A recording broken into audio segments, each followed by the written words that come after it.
පුතා තාපයේ අපි මුලින්ම වාෂ්ප හා ආර්ද්‍රතා මිතිය කොටස පටන් ගමු. මේ සියල්ල සම්පූර්ණයෙන් නොමිලේ ඕගලන්ට හම්බ වෙන්නේ. ඇයි මෙහෙම වාෂ්ප ආර්ද්‍රතා මිතියෙන් පටන් ගන්නෙ? සාමාන්‍යයෙන් තාපයේ ගොඩක් දරුව අමාරුයි කියන කොටස තමයි වාෂ්ප ආර්ද්‍රතා මිතිය. ඉතින් ඒ කොටසෙන් පටන් ගන්නවා. මේක සම්පූර්ණයෙන් නොමිලේ ඕගලන්ට දිගටම යනවා. ඒ වගේම මේක අපි ඕගලන්ට කරලා දෙන්නේ. ඕගොල්ලෝ කොවිඩ් වලින් ලොකු ප්‍රශ්නක ඉන්නේ. ඒ වගේ තත්ත්වත් එක්ක ඕගලන්ට කරන්න පුළුවන් උපරිමය අපි කරලා දෙනවා. ඉතින් ගෲප් එකට ජොයින් වෙන්න ගොඩක් දේවල් ලැබෙනවා. කාලය ඇද්ද කිව්වොත් මේ පාර එක්සෑම් එකට මේක බලන්නේ 2021 දරුවෙක් නම් අනිවාර්යයෙන්ම කාලය ඇති. අපි ඕගලන්ට දැන් දෙන්නේ වීඩියෝ සෙට් එකක්නේ. ඒක බලලා ඕගලන්ට වැඩේ කොට දාගන්න පුළුවන්. හොඳටම කාලය ඇති. බය වෙන්න දෙයක් නැහැ. මේ වැඩේ කරගන්න පුළුවන්. හරි. අපි කෙලින්ම වාෂ්ප ආර්ද්‍රතා මිතියට යමු. අපි මෙතන කෙලින්ම තාපය කොටස ආවරණය කිරීමක් තමයි යන්නේ. ඉස්සෙල්ලා වාෂ්ප ආර්ද්‍රතා මිතිය එහෙම නැත්නම් vapor and humidity කරමු. First of all I want to tell that I'm conducting these sessions in a bilingual way. That means most of the time I am explaining these things in Sinhala, but if the technical terms are arousing, I will tell each and every technical term in English. So there will be no issue for English medium students because your mother tongue is Sinhala, so you can understand what I am saying. Hari, අපි එහෙනම් දිගට යමු. වාෂ්ප ආර්ද්‍රතා මිතිය ඒ කියන්නේ vapor and humidity. වාෂ්ප ගැන කතා කරන්න කලින් මට කියන්න වාෂ්පවල ගුණ. පුතා වාෂ්පවල ගුණ properties of vapor. පොඩි දේවල් ටිකක් දැනගමුද? වාෂ්ප වල ගුණ. අපි වාෂ්පයක් කියන කෙනාගේ ගුණ දන්නේ නැත්නම්, එයාගේ properties දන්නේ නැත්නම් වැඩක් නැහැනේ. හිතන්න ඉස්සෙල්ලම අපි කතා කරමු vapor pressure. saturated vapor pressure නෙමෙයි, සංතෘප්ත වාෂ්ප පීඩනය නෙමෙයි. ඒක මං හිමින් කතා කරන්න. ඉස්සෙල්ලා මට කියන්නේ වාෂ්ප පීඩනය කියන්නේ මොකද්ද? වාෂ්ප පීඩනය. vapor pressure කියන එක කෙනා බලමු. මම මෙන්න මෙහෙම වාජනයක් අරගෙන ඉවර වෙලා ඒකේ වාෂ්ප තියෙනවා කියලා හිතනවා. වාෂ්ප. මේ තියෙන වාෂ්ප අණු. පුතා මේ වාෂ්ප අණු මොන වගේ චලනද කරන්නේ? මොන වගේ මෝෂන් එකකද යන්නේ? එයා යන්නේ සසම්භාවී චලන සිදු කරමින් හැමතැනම යනවා. ඒ වාෂ්ප අණු randomly motion එක random motion එකක් පෙන්වන්නේ. සසම්භාවීව චලන කරනවා. වාෂ්ප අණු තියෙනවා මේ බඳුන ඇතුලේ. ඒ වාෂ්ප අණු මොකද වෙන්නේ? ඒ වාෂ්ප අණු ගිහිල්ලා බඳුන බිත්තිය එක්ක ගැටෙනවා. පුතා මේ වාෂ්ප අණු එක එක තැන් වල යනවා. එහෙම ගිහිල්ලා ඉවරලා අනිවාර්යෙන් බඳුනේ බිත්තිය එක්ක ගැටෙනවා. එතකොට වෙන්නේ මොකක්ද? පුතා වාෂ්ප අණු ඒවා අන්තර්ගත එහෙම නැත්නම් ඒවා තියෙන පුතා බඳුනේ බිත්තියත් එක්ක ගැටිලා collision එකක් වෙලා පුතා ගම්ම්‍යතාවය වෙනස් කර ගන්නවා යාගේ. ගම්ම්‍යතාවය කියන එක මතක් කරගමු. ගම්ම්‍යතාවය කියන්නේ momentum. ගම්ම්‍යතාවය කියන්නේ ස්කන්ධයේ වරක් ප්‍රවේගය.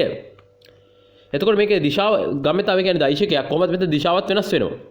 එතකොට බඳුන එක්ක වැදිච්ච ගමන් මේ හිතන්නේ මෙන්න මේ අණුව කියලා. මේ අණුව වැදුනාට පස්සේ අපහු වෙන මේ පොළාපයි.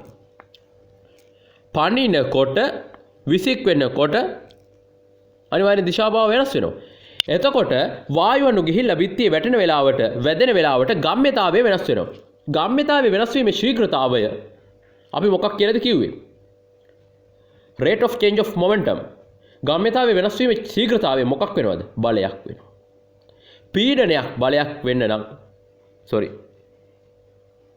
බලයක් පීඩනයක් වෙන්න නම් ඒක වර්ගඵලයක් මත ගැටෙන්න ඕනේ. ඔය කියන ඔක්කොම වෙනව නේද? මොකද්ද වෙන්නේ? ඉතින් මට බලයක් ගම්ම්‍යතාවය වෙනස් වෙනවා නම් ඒක කාලයක් ඇතුළේ වෙනවා නම් ඒ කියන්නේ ශීඝ්‍රතාවය rate of change of momentum ශීඝ්‍රතාවය කියවෙච්ච ගමන්ම අපි කාලය ගන්නවා ෆිසික්ස් වලදී F සමානයි mv ඍණ mu බෙදීම t නේ අපේ සමීකරණේ. පුතා ඔයගලන්ට ෆ්ලෑෂ් කාඩ් වලදී මීට වඩා සමීකරණ කියලා දෙනවා. F සමානයි mv ඍණ mu බෙදීම t. mv ඍණ mu බෙදීම t. දැන් කොහොමද ස්කන්ධ එකයි. එතකොට v ඍණ u බෙදීම t නේ. මෙතනත් ඒක වෙලා තියෙනවා අනිවාර්යයෙන්ම ගැටෙනකොට සාමාන්‍ය අපි ගන්නවා පූර්ව ප්‍රත්‍යස්ත ගැටුම් කරගන්න බෑ. එතකොට අනිවාර්යෙන් ප්‍රවේග වෙනස් වෙනවා. ගම්ම්‍යතාවය වෙනස් වුණා. ගම්ම්‍යතාවය වෙනස් වුණා කියන්නේ ඩෙල්ටා mu වුණා. F සමානයි ඩෙල්ටා mu. ගම්ම්‍යතාවයේ මොකක් හරි වෙනසක් වුණා. ඒක කාලයෙන් බෙදන්න වෙනවා. කාලයක් ඇතුළේ නෙුනේ. අන්න ඒ විදිහට මේ බිත්තියේ තියෙන සියලුම අණු මේ බඳුනේ ඉන්න සියලුම අණු ගිහිල්ලා බිත්තියේ ගැටෙනවා. සියලුම කියන්නේ කොහොමද ගැටෙනවා අණු ගණන විශාල ගණනාවක්. අන්න එහෙම ගැටෙනකොට පීඩනයක් ඇති වෙනවා. ඇත්තටම මෙතන ගම්මිතාවේ වෙනස් වෙන හින්දා බලයක් ඇති වෙනවා ෆෝස් එකක් එක්සර්ටඩ් වෙනවා. ෆෝස් එකක් ඇති වෙනවා බලයක් ඇති වෙනවා. ඒ බලය වර්ගඵලයක් මත ක්‍රියා කරන හින්දා F බෙදීම Aනේ P සමානයි F බෙදීම Aනේ ඒකක වර්ගඵලයක් මත බලයනේ පුතා ඒකක වර්ගඵලයක් මත මේ බඳුනේ ඒකක වර්ගඵලයක් ගන්න අරගත්තට පස්සේ අන්න ඒක මම zoom කරලා ගත්තොත් ඒකෙත් ගිහිල්ලා වැදිලා තියෙනවා අණු ඒකක වර්ගඵලයක් මත වැදිච්ච අණුව හින්දා බලයක් නැති වුණා පුතා ඒකක වර්ගඵලයක් මත පුතා මේ ඒරියා එක ඒරියා එක 1 meter squared ඒරියා එකක් ගත්තොත් ඒ ඒරියා එකෙත් ගිහිල්ලා වැදිලා තියෙන්නේ මොනවද පුතා වේපර් නේද වාෂ්ප අණු නේද වැදිලා යයි ගම්මිතාවේ වෙනස් කරගත්තා නේද ඒ වෙනස හරහා බලයක් ඇති වුණා නේද පුතා ඒ බලය වැදුනේ වර්ගඵලයක නේද පුතා පීඩනයක් ඇති වෙලා තියෙනවා එහෙනම් වාෂ්ප පීඩනය කියන්නේ මොකද්ද වේපර් ප්‍රෙෂර් කියන්නේ මේවා මේ හිමින් උගන්වන්නේ ඇයි හිමින් කිව්වට මේකෙන් කියන් ගියත් මෙච්චර කියලා දෙන්නේ ඇයි එතකොට හොඳට තේරෙන්න ගන්නවා සංතෘප්ත වාෂ්ප පීඩනේ නැත්තම් තේරෙන්නේ නැහැ you can't understand saturated vapor pressure if you don't know about the vapor pressure so in order to get a broad knowledge in saturated vapor pressure you want to know what is vapor pressure ඔයා වාෂ්ප පීඩනය කියන්නේ මොකද්ද කියලා දන්නේ නැත්නම් ඔයාලට සංතෘප්ත වාෂ්ප පීඩනය ගැන කතා කරන්න බෑ. සංතෘප්ත වාෂ්ප පීඩනය ගැන කතා කරන්න බැහැ. නිර්පේක්ෂ ආර්තාවය, සාපේක්ෂ ආර්තාවය ගැන කතා කරන්න බෑ. එහෙම කතා කරන්න බැරි නම් වාෂ්ප ආර්තාමිතියක් ගැන කතා කරන්න බෑ. ඔන්න ඕකයි ෆ්ලෝ එක. ඔන්න ඕකයි ගමන. එහෙනම් වාෂ්ප පීඩනය වාෂ්ප අණු පුතා එයා තියෙන බඳුන එක්ක බිත්තිය ගැටෙන හින්දා ඒ ගැටෙන වාෂ්ප අණු එයා අන්තර්ගත බඳුනේ බිත්තිය එක්ක ගැටිලා ඉවරලා ගම්මිතාවයේ වෙනසක් වෙනවා. ඒ ගම්මිතාවයේ වෙනස් වීමේ ශීඝ්‍රතාවය හින්දා හට ගන්නවා බලයක්. අන්නේ බලය මගින් තමයි වාෂ්ප පීඩනය ඇති කරන්නේ. වාෂ්ප පීඩනය අපි මනින්නේ පැස්කල් වලින්. වාෂ්ප පීඩනය අපි මනින්නේ පැස්කල් වලින්. මතක් වෙනවා ඇති කරනකොට. වාෂ්ප පීඩනය අපි මනින්නේ පැස්කල් වලින් ඕ ලෙවල් වලදී පීඩනය මනින ඒකක දන්නවා පැස්කල් වලින්. ඊට පස්සේ බලමු වේපර් ඩෙන්සිටි කියන්නේ මොකක්ද කියලා. වේපර් ඩෙන්සිටි වලට මම රෝ කියලා ගන්නවා වාෂ්ප ඝනත්වය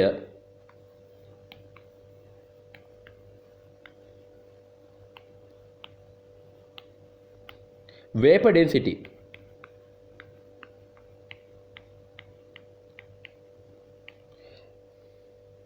පුතා මොකද්ද density කියන්නේ රෝ සමානයි m බෙදීම v සාමාන්‍යයෙන් නම් ඒකක පරිමාවක තියෙන ස්කන්ධ ප්‍රමාණය නේද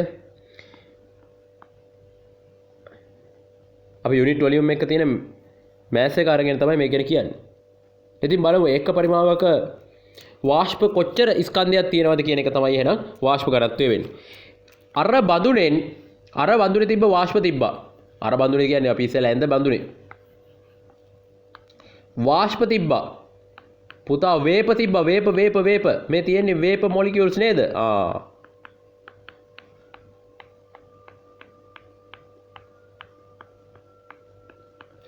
මේකෙන් ඒකක පරිමාවක් මං තෝරගත්තොත් ඇත්තටම මට මේක තෝරලා එහෙම ගන්න බෑ මම මෙතන මේ කරන්නේ සෛද්ධාන්තිකව මෙන්න මේ ඒකක පරිමාවක් ගත්තා කියලා හිතන්නකෝ 1 meter cube එක මේ මනසින් ඇඳ ගන්න එහෙම එකක් මම කළා කියලා ඔන්න ඒකක පරිමාවක් ගත්තා ඒ ඒකක පරිමාව ඇතුලේ තියෙන වාෂ්ප ස්කන්ධය ඒ ඒකක පරිමාව ඇතුලේ තියෙන වාෂ්ප ස්කන්ධය තමයි අපි කියන්නේ වාෂ්ප ඝනත්වය කියලා එහෙනම් ඒකක පරිමාවක් ඇතුලේ තියෙන වාෂ්ප ස්කන්ධය ඒකක පරිමාවක් ඇතුලේ තියෙන වාෂ්ප ස්කන්ධය අපි ගන්නවා වාෂ්ප ඝනත්වය කියලා. vapor density වෙන්නේ ඒක. එහෙනම් වාෂ්ප පීඩනය දන්නවා වාෂ්ප ඝනත්වය දන්නවා පුතා. එහෙනම් දැන් අපි බලමු සංතෘප්ත වාෂ්පයක් කියන්නේ මොකක්ද කියලා. saturated vapor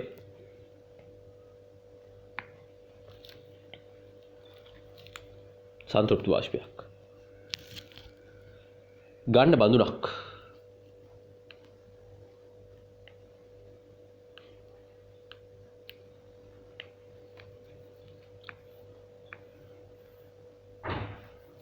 බඳුනක් ගන්න මෙන්න මෙහෙම බඳුනක් ගන්න කො බඳුනක් ඒක මුකුත් එහෙම මේක හරියටම වැහෙන්න ඕනේ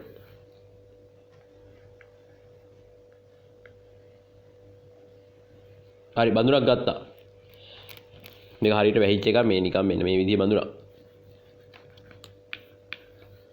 හරි. මෙන්න මේ බඳුනක් ගන්න. බඳුන අරගත්තට පස්සේ අපි පොඩ්ඩක් බලමු. මේ බඳුනේ මම කියන ද්‍රවයක් තියෙනවා කියලා. ලික්විඩ් එකක්. සාමාන්‍යයෙන් මොනවද පදාර්ථයේ තියෙන පුළුවන් අවස්ථා? state of matter පදාර්ථයේ තියෙන පුළුවන් අවස්ථා මොනවද? solid එක තියෙන පුළුවන්, liquid එක තියෙන පුළුවන්, vapor තියෙන පුළුවන්. ඝන, ද්‍රව, වායු කියන අවස්ථා තුනම තියෙන පුළුවන් නේ. පදාර්ථයේ අවස්ථා මොනවද? ඝන, ද්‍රව, වායු. solid එකක්, liquid එකක්, vapor එකක්. එතකොට මම මෙතන කතා කළේ මොකද්ද? මේ තියෙන්නේ vaporද, liquidද? මෙතන තියෙන්නේ liquid. ද්‍රවයක් තියෙනවලු. බඳුන ඇතුලේ ද්‍රවයක් තියෙනවලු. පුතා බඳුන ඇතුලේ ද්‍රවයක් තියෙනවලු නේද? right. පුතා බඳුන ඇතුලේ ද්‍රවයක් තියෙනවා.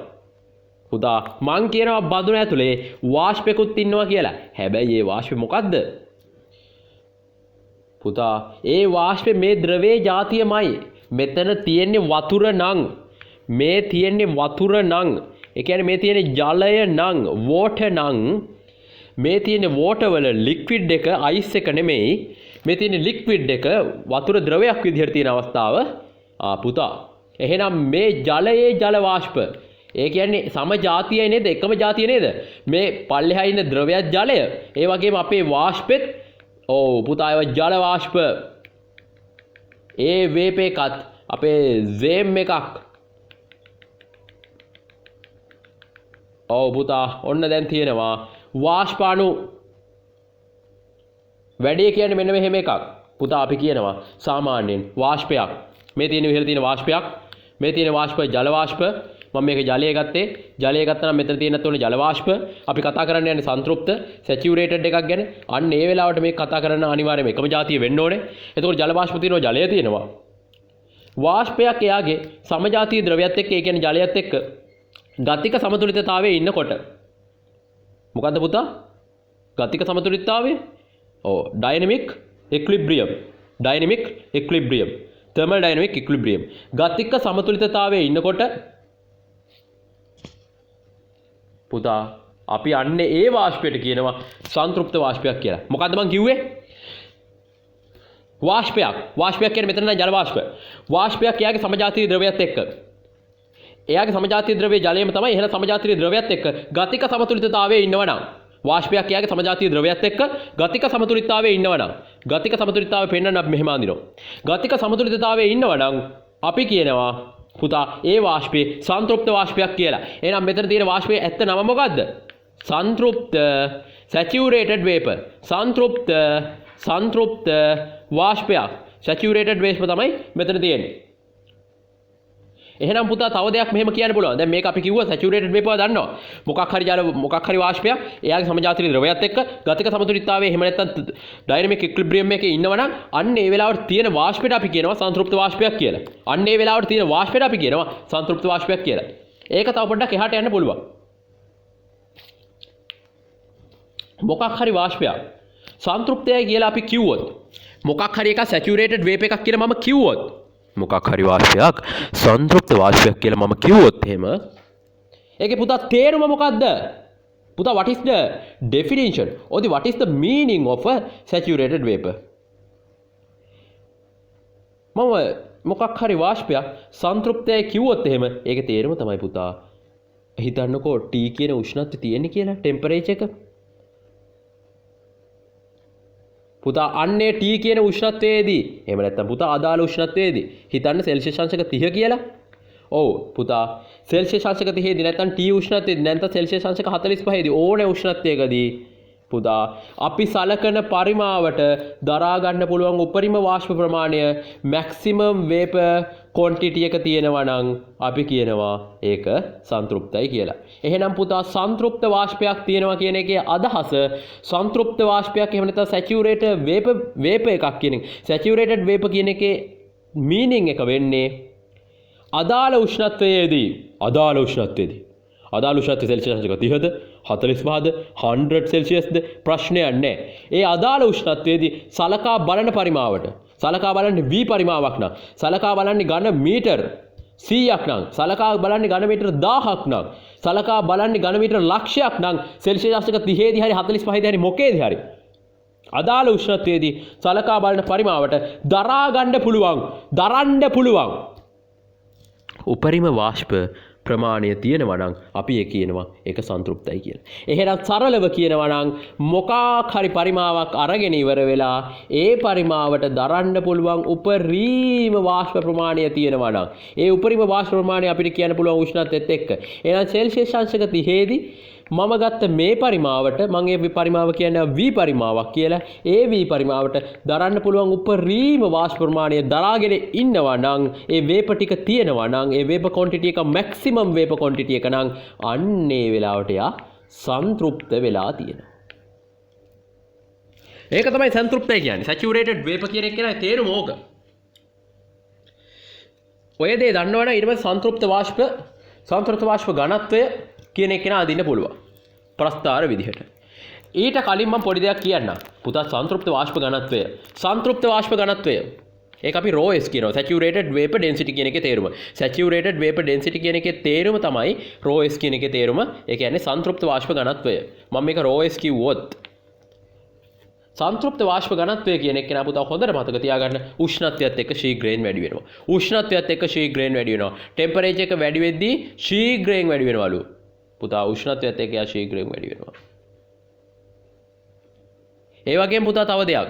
පරිමාව උෂ්ණත්වය වොලියුම් එක ටෙම්පරේචර් එක වැඩි වෙනකොට යම් අවකාශයකට මොකක් හරි ස්පේස් එකකට පරිමාවයි උෂ්ණත්වය වැඩි වෙනකොට පරිමාව එහෙම නැත්නම් උෂ්ණත්වය නැත්නම් දෙන්නම අපි දෙන්නම වෙලාවක් කතා කරන්න යන්නේ නැහැ. පරිමාව වැඩි වෙනකොට එහෙම නැත්නම් උෂ්ණත්වය වැඩි වෙනකොට එහෙම නැත්නම් අඩු වෙනකොට මම දැන් මෙතන කතා කරන්නේ වැඩි වෙනකොට. එහෙනම් පරිමාවයි උෂ්ණත්වය වැඩි වෙනකොට පුතා මෙන්න මේ අපි සලකන අවකාශයට නැත්නම් යම් අවකාශයට දරන්න පුළුවන් වාෂ්ප ප්‍රමාණයත් වැඩි වෙනවා. එහෙනම් පරිමාව වැඩි වෙන්න දරන්න පුළුවන් වාෂ්ප ප්‍රමාණය වැඩි වෙනවා. උෂ්ණත්වය වැඩි වෙන්න දරන්න පුළුවන් වාෂ්ප ප්‍රමාණය වැඩි වෙනවා. ඒ කියන්නේ සන්තෘප්ත වාෂ්ප ප්‍රමාණයත් වැඩි වෙනවා කියන එක. සන්තෘප්ත කරගන්න පුළුවන් ප්‍රමාණය වැඩි වෙනවා. අපි තියාගන්න පුළුවන් උපරිම ප්‍රමාණය ගැන කතා කරන්නේ සන්තෘප්තයි කියලා. ඒක උෂ්ණත්වයකදී. උෂ්ණත්වය වැඩි කරනකොට අන්න ඒ වෙලාවේ තියන්න පුළුවන් උපරිම වාෂ්ප ප්‍රමාණය වෙනස් වෙනවා. පරිමාව වැඩි වෙනකොට උපරිම වාෂ්ප ප්‍රමාණය වෙනස් වෙනවා. එහෙනම් වාෂ්ප ප්‍රමාණය වෙනස් වෙනවා කියන්නේ උෂ්ණත්වයේ පරිමාවයි කියන දෙන්න වැඩි වෙනකොට අපේ අවකාශය අපි සලකන අවකාශයට තියාගන්න පුළුවන් වාෂ්ප ප්‍රමාණයත් වේප ක්වොන්ටිටි එකත් වෙනස් වෙනවා සහ ඒ වේප ක්වොන්ටිටි එක වෙනස් වෙනවා කියන්නේ වැඩි වෙනවා.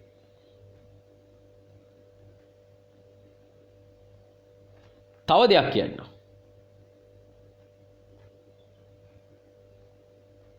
වාෂ්ප පීඩනය කියලා එකක් වේප ප්‍රෙෂර් කියලා එකක් අපි ඉගෙන ගත්තානේ. වේප ඩෙන්සිටි කියලා එකක් ඉගෙන ගත්තානේ වාෂ්ප ඝනත්වය කියලා. එහෙනම් ওই වාෂ්ප ඝනත්වයයි වාෂ්ප පීඩනය කියන දෙන්නම උපරිම වෙනවා නම් වාෂ්ප පීඩනයයි වාෂ්ප ඝනත්වයයි කියන දෙන්නම උපරිම වෙනවා නම් අන්නේ උපරිම වෙන අවස්ථාව අපි කියනවා සන්තෘප්ත වෙච්ච අවස්ථාව කියලා. එහෙනම් මොකක් හරි වාෂ්පයක් සන්තෘප්තයි කියන්නේ ඒ වාෂ්ප පීඩනයයි ඒ වාෂ්ප ඝනත්වයයි කියන දෙන්නම උපරිම වෙලා. So if maximum vapor density and the maximum vapor pressure වට ලැබෙන වෙලාවක් හම්බ වුණොත් අන්න ඒ වෙලාවට හොඳට මතක තියාගන්න ඒ වේප එක saturated වේප එකක්. ඒ කියන්නේ සන්තෘප්තයි. එහෙනම් සන්තෘප්ත වෙලාවේදී උපරිම වාෂ්ප පීඩනයයි උපරිම වාෂ්ප ඝනත්වයයි හම්බ වෙනවා. අපි ඉස්සරහට යන් ගණන් හදමු, ප්‍රස්ථාර අඳිමු, වැඩේ කරගෙන යන් දිගටම.